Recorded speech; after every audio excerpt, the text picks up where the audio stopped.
ఎంతో విశేషమైన ధనుర్మాసంలో ప్రతి వైష్ణవ భక్తుని ఇంట్లోనూ వినిపించేది తిరుప్పావై. తిరుమల తిరుపతి దేవస్థానంలో కూడా ఈ 30 రోజులు సుప్రభాతానికి బదులు తిరుప్పావై గానం చేస్తారు. సాక్షాత్తు భూదేవి అవతారమే గోదాదేవి. విష్ణు చిత్తుని కుమార్తె అయిన గోదాదేవి 30 పాసురాలు రచించి పాడి విష్ణు కృపకు పాత్రురాలై శ్రీరంగనాథుల్లో ఐక్యమైంది. ఈ 30 పాసురాలను రోజుకొక పాసురం చొప్పున గానం చేస్తారు. మొదటి 5 పాసురాలు ఉపోద్ఘాతం, తిరుప్పావై యొక్క ముఖ్య ఉద్దేశాన్ని తెలియచేస్తాయి. 5వ పాసురం అద్దం.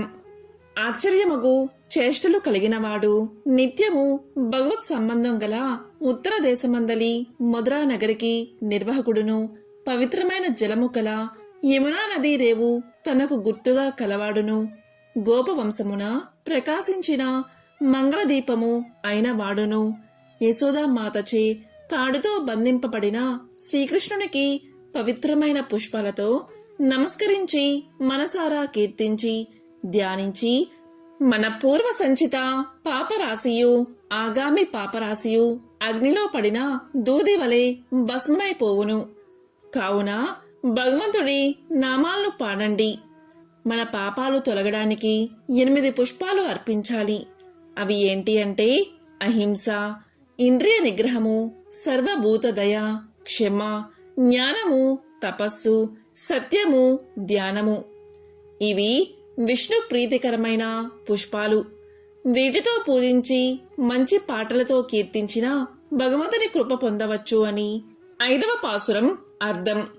కర్మ సందోహము మోక్ష ప్రాప్తికి ప్రతిబంధకము కదా. అనేక జన్మలను పొందుటికి కర్మలే కారణాలు. కావున వీటిని నిర్మూలించక తప్పదు. అది ఎలా అంటే భగవద్ ధ్యానము, భగవత్ సేవ, భగవత్ సంకీర్తనలే కర్మను పోగొట్టుకున్నట్టుకు సులభతర మార్గాలని గోదాదేవి సూచిస్తుంది. నామములు పాడుడు, తిరునామములను పాడుడు. ఓ సకులారా, నామము హరించు నగుమల నెల్లను ఏమరక పాడుడు తిరునామములను. మధురానాథుని మాయాదీసుని మధుజల యమునా తీర విహారిని యదువంశోజ్వల దీప్త దీపికను హృది దామోదరు యశోగీతికల శుచిని హరిని సుమముల నర్చించు కాచెడి విభునకు అంజలి ఘటించి వాచా స్తుతించి మదిని ధ్యానించి సంచిత కర్మలు జారిపోవగా నామములను పాడుడు. ఆండాల్ తల్లి వ్రతం చేద్దామని బయలుదేరింది. చుట్టూ గోపీజనమంతా చేరారు. మొదటి రోజు మనమంతా ధనుర్మాస వ్రతం చేస్తున్నామని తెలియచేసింది. రెండో రోజు వ్రతానికి కావలసిన నియమాలేమిటో తెలియచేసింది.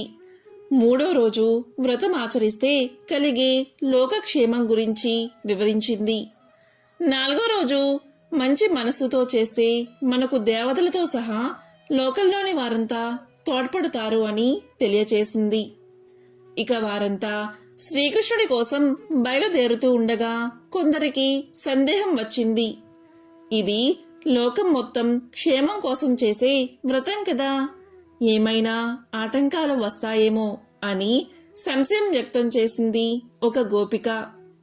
నీకా సంశయం ఎందుకు వచ్చింది అని ఆండాల్ తల్లి అడిగింది. ఆ గోపిక చాలా పురాణాలు చదివినట్లు ఉంది. అందుకు ఆమె రామాయణంలో శ్రీరాముడి పట్టాభిషేకమని దశరథుడు ఏర్పాటు చెయ్యగా అదే సమయానికి వనవాసం ప్రాప్తించింది కదా, మరి మంచి పనులకు అడ్డులు కూడా అలాగే ఉంటాయి కదా అని సంశయాన్ని తెలియచేసింది గోపిక. అంతలో మరో గోపిక లేచి తన సంశయాన్ని ఇలా తెలియచేసింది. ఈ గోపిక కావ్యాలు చదివినట్లు ఉంది. ఒక కావ్యంలోని వర్ణన గురించి చెబుతూ ఒక తుమ్మెద ఒక పద్మంపై వాలిందట. మధువును పానం చేసేసరికి మత్తుతో నిద్రపోయిందట. సాయంకాలం కాగానే పద్మం ముకులించుకుపోయిందట. లేచి చూడగానే బయటకు వెళ్లడానికి మార్గం లేదని తెలిసి ఉదయం కాగానే పద్మం వికసిస్తుంది. ఇక నేను వెళ్ళిపోవచ్చు అనే ఆశతో రాత్రంతా ఎదురు చూసిందట. అంతలోనే ఒక మదపుటేనుగు స్నానం కోసం ఈ పద్మాన్ని లాగి గట్టుపైకి విసిరి కొట్టిందట. తుమ్మెద అలాగే ప్రాణాన్ని కోల్పోయిందట. ఆశలెన్నో పెట్టుకుంటాం, కానీ నెరవేరుతాయా అనే సంశయాన్ని తెలిపింది ఒక గోపిక. మరొక గోపిక కాస్త వేదాంతం చదివినట్లు ఉంది. ఆమె లేచి, మనం చేసిన కర్మలు మన శరీరంపైనే రాసి ఉంటాయి అంటారు కదా, వాటిని మనం అనుభవించక తప్పదు కదా. మరి మనం ఎలాంటి కర్మలు చేశామో, ఏమిటో మనం విజయం సాధిస్తామో లేదో అనే సంశయాన్ని తెలియచేసింది. ఇలాంటి సంశయాలన్నిటికీ సమాధానమిస్తుంది ఆండాల్ తల్లి. ఈరోజు పాటలో మనం చేసే కర్మలచే పుణ్య పాపాలు భగవంతుడు నిర్ణయిస్తాడు. మనం చేసే చిన్న విషయం కూడా ఆయనకు తెలియకుండా ఉండదు. అందుకే ఆయన్ను సర్వజ్ఞుడు, సర్వవేత్త అంటారు. ఆయా కర్మలకు తగిన ఫలితాన్నిచ్చే శక్తి కూడా కలిగి ఉంటాడు. అందుకే మన పెద్దలు మన సంకల్పంలో కానీ, మాటల్లో కానీ, చేతల్లో కానీ చెడు రానివ్వద్దు అంటారు. ఇలాంటి ఒక సంస్కారం ఏర్పరిచారు మన ఋషులు. మనం అనుభవించేవన్నీ మనం ఒకప్పుడు చేసినవే. ఇప్పుడు వచ్చిన త్రేణుపుతో మనం నిన్న తిన్న తిండిని గుర్తించగలం కదా. ఇక మనం ఏమి చెయ్యాలో, ఎలా ఉండాలో ఒక శాస్త్రాన్ని ఇచ్చాడు. భగవంతుడికి మనపై కలిగిన ప్రేమనే పుణ్యము అంటారు. మనపై కలిగిన కోపమే పాపము అంటారు.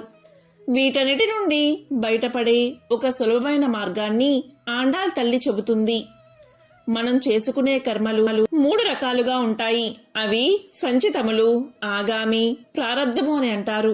ఇది వరకు మనం చేసుకున్న వాటిని సంచితములు అంటారు. ఇప్పుడే శరీరంగా అనుభవిస్తున్న వాటిని ప్రారబ్ధము అంటారు. ఇప్పుడు చేస్తున్నవి భవిష్యత్తులో అనుభవించేవి కనుక వాటిని ఆగామి అంటారు. మనం కావాలి అనుకుంటే సంచితాలను, ఆగామిని తీసివేయవచ్చు, కానీ ప్రారబ్ధం మాత్రం ఎప్పుడూ ఉంటుంది. భగవంతునికి శరణాగతి చేస్తే ప్రాచీన కర్మలను తుడిచివేస్తాడు. ఇకపై మనం చేసే కర్మలు మంచిగా ఉండటంచే ఆగామి దూరమవుతుంది. మరి ఈ కర్మలన్నీ ఎక్కడో ఒక దగ్గర అనుభవించాలి కదా. మరి అవి ఎక్కడికి పోతాయని ఒక గోపిక అడిగింది. ఇది మనందరం తెలుసుకోవాలి. భగవంతుడు మనపై ఉండే పాపాలను మనల్ని ద్వేషించే వారికి, పుణ్యాలను మనల్ని ప్రేమించే వారికి పంచి మనల్ని స్వీకరిస్తాడు. ఇక ప్రారబ్ధం కూడా నిర్వీర్యం కావాలి అంటే మనం భగవంతుడికి చెందిన వాడను. నేను చేసేది అతని సేవ, అతని కోసం చేస్తున్నాను, ఇలాంటి భావన ఉంటే చాలు. మనకు అందిన నామంతో ఆయన పేరు పలుకుతే చాలు. ప్రారబ్ధం కూడా అంటదు. దీన్నే ఉజ్జీవించి బతకడం అంటారు. ఆయన నామాన్ని పాడుదాం రండి అని ఆండాల్ తల్లి మిగతా గోపికలకు తెలియచేస్తుంది.